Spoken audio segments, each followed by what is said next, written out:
আওয়ামী লীগের সময় মরা মানুষও ভোট দিয়েছে। রুহুল কুদ্দুস তালুকদার। বিএনপি নির্বাহী কমিটির সদস্য রুহুল কুদ্দুস তালুকদার দুলু বলেছেন, আওয়ামী লীগের সময় শতভাগ ভোটার উপস্থিত দেখানো হয়েছিল। তাদের সময় মরা মানুষও ভোট দিয়েছে।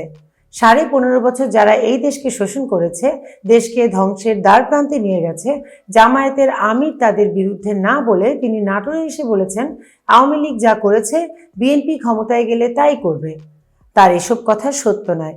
শনিবার বিকেলে নাটোর সদর উপজেলায় শঙ্করবাগ মাঠে বড় হরিশপুর ইউনিয়ন বিএনপি আয়োজিত জনসভায় প্রধান অতিথির বক্তব্যে রুহুল কুদ্দুস এসব কথা বলেন। ইউনিয়ন বিএনপির সভাপতি মোহাম্মদ ইব্রাহিম হোসেনের সভাপতিত্বে ইউনিয়ন পরিষদের সাবেক চেয়ারম্যান মাহতাব হোসেন সভা সঞ্চালনা করেন। জামায়াতের উদ্দেশ্যে রুহুল কুদ্দুস তালুকদার বলেন, আপনারা স্বাধীনতার পক্ষে না বিপক্ষে তা আগে পরিষ্কার করুন। 1971 সালের ভূমিকার জন্য জামায়াতের ক্ষমা চাওয়া উচিত। জামায়াতের বিরুদ্ধে আমাদের সংগ্রাম নয়, যারা গত 15.5 বছর এদেশে হত্যা, গুম, সন্ত্রাস, নৈরাজ্য চালিয়েছে, আমাদের সংগ্রাম তাদের বিরুদ্ধে।